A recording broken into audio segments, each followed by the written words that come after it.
آج صبح سے میڈیا کے ذریعے سوشل میڈیا کے ذریعے آپ حضرات نے سنا تقریباً مجموعی طور پر ہر شخص مری کے اندر آنے والے طوفان اور برفانی تودوں کے گرنے سے ہلاک ہونے والے جاں بحق ہونے والے احباب کی ہلاکتوں کا سن کر پریشان ہے، غمگین ہے اور ان کے ساتھ لواحقین کے ساتھ اظہار یکجہتی کر رہا ہے۔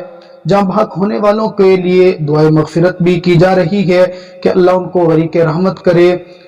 ہم بھی اظہار یکجہتی کرتے ہیں۔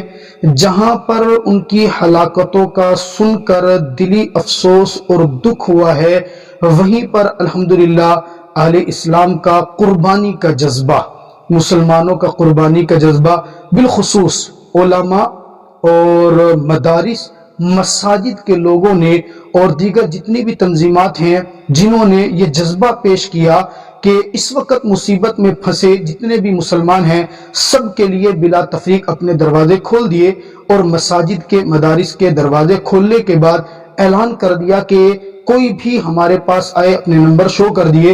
ان سب کے جذبات کو یقیناً خراج تحسین پیش کرنا چاہیے، سلام پیش کرنا چاہیے۔ ہم بھی سلام پیش کرتے ہیں۔ میرا اللہ ان کی قربانیوں کو قبول و منظور فرمائے، ان کی کوششوں کو میرا اللہ ان کے اپنی شان کے مطابق میرا اللہ اجر عظیم عطا فرمائے۔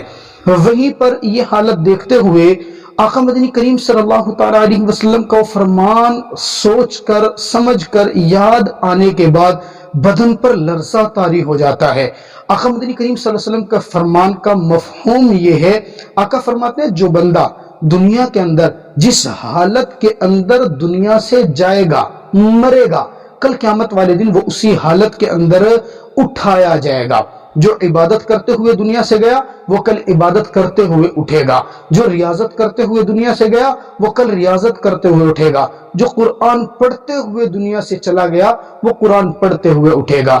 عزیز دوستو، کوشش کیجئے اپنی زندگی کا ہر لمحہ اچھا گزاریے، رب کی اطاعت میں گزاریے، رب کے قرآن کے ساتھ گزاریے، نبی کے فرمان کے ساتھ گزاریے، ورنہ خدا کی قسم بڑا ڈر لگتا ہے۔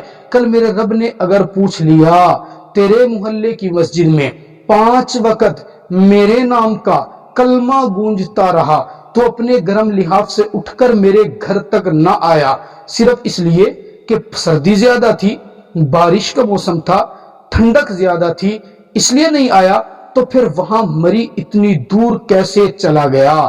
ذرا سوچ میرے مسلمان، تیرا جواب کیا ہوگا؟